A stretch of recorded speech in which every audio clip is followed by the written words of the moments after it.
Hazel, tinatanong kita. Nagpunta ka sa family outing ko. Ano namang ginawa mo ron? Sorry.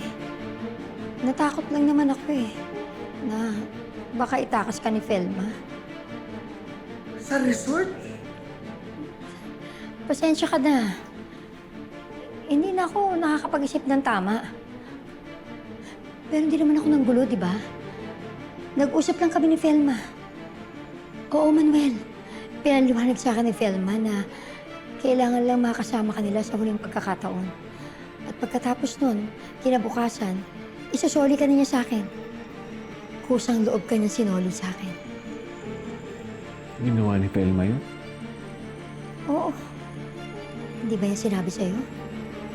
Ang sabi pa nga niya, iyong-iyo na si Manuel.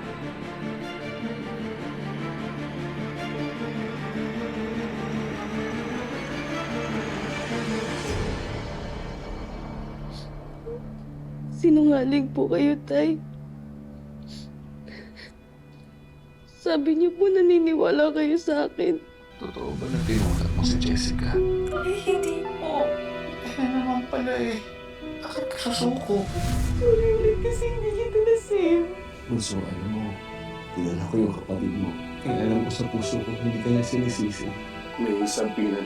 Hindi ka nag-iisa. Laban natin tong lahat. Gagawin namin lahat para ipagtanggol ka. Wala po talagang dahilan para gumawa siya ng masama o kaya saktan niya si Jessica. Wala po. Pero hindi po pala totoo yun.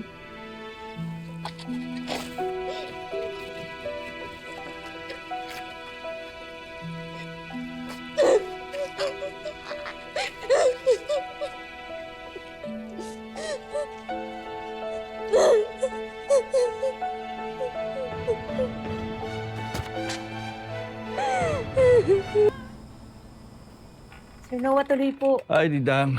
Oh. Kamusta kayo dito? Kamusta si Colleen? Ay, yun, sir. Hindi po naglalabas ng kwarto niya.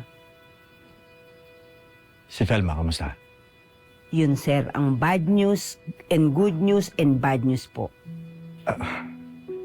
Bad news, good news, tapos bad news ulit? Ganito kasi yun, sir. Ito si Ate Felma, hindi lumalabas ng kwarto niya, gaya ni Colleen. May ilang araw na rin po. Tapos, ayaw kumain. Ayaw makipag-usap kahit kanino. Lahat nga kami dito nag-uuri na eh. Sabi nga ni Andrea. Tapos, ay, ano naman yung good news? Lumabas na po siya kanina. And yung isa pang bad news? Ayun nga, sir. Lumabas po siya, pero hindi pagkain ang unang hinanap. Alak, Sir Noah.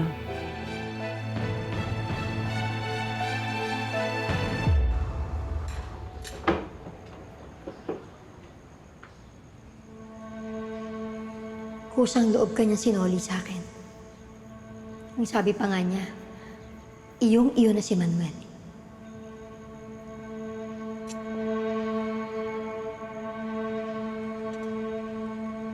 Manuel? Inanda ko na yung pagkain mo. Halika na, kain ka na. Ano akong gawing baby? Paano mo kumain mag-isa?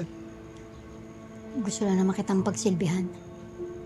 Iniisip mo ba yung ginawang pagtawag ni Abel at ni Paz? Siguro mabuti. Sa susunod, wag mo na lang silang kausapin. Pinagbabawalan mo ba ako, Hazel? Kasi kung tatawag rin lang siya sa'yo tapos may stress ka lang, mabuti pa wag mo nang sagutin. Pinoprotektahan lang naman kita, Manuel. Isa pa, mag-focus muna tayo para sa pagsisimula ng bago nating buhay.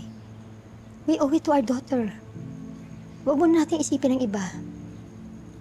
At ano? Hindi ko na pwedeng kausapin yung pamilya ko, yung mga anak ko. Mas dali lang, Hazel. Wala naman sa usapan yun, Ano bang usapan?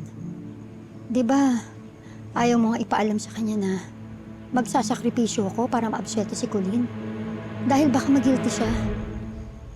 Manuel, galit naman sa'yo yung mga anak mo. Ano pang dapat pag-usapan? Mabuti pa siguro, pahupain mo na muna.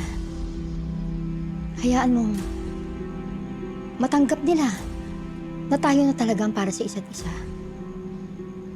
Tsaka, alam mo, darating din ang araw, magkakasundo tayong lahat. Kahit kami ni Felma. Di ba meron ng asawa at kabit na nagkakasundo sa huli? Nga, huwag mong tawagin kabit si Felma eh! Oo, Hazel. Asawa kita. Sa papel lang yun. Si Felma talaga yung mahal ko.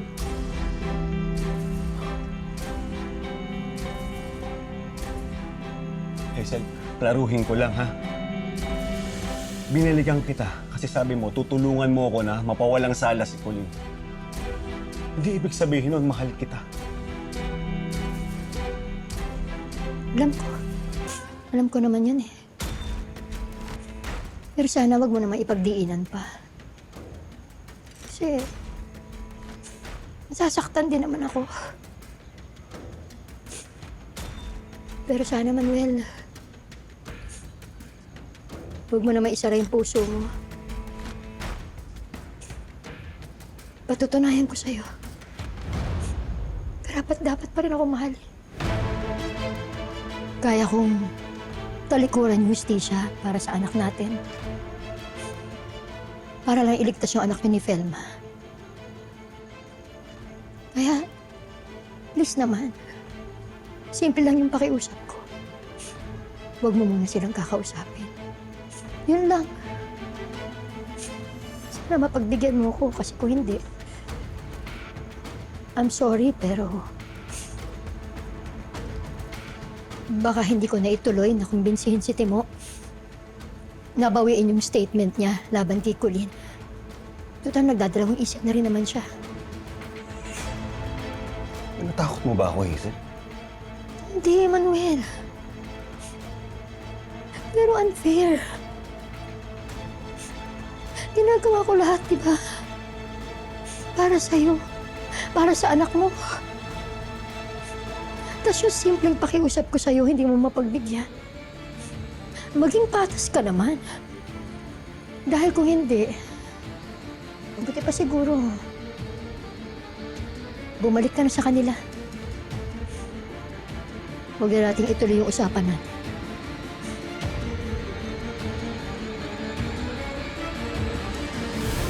Sangot ka. Si tatay kasi hindi sumasagot. Malamang, kinonfiscate yung cellphone. Expected ko na yun. Kaya nga si tatay binigyan ko ng extra phone.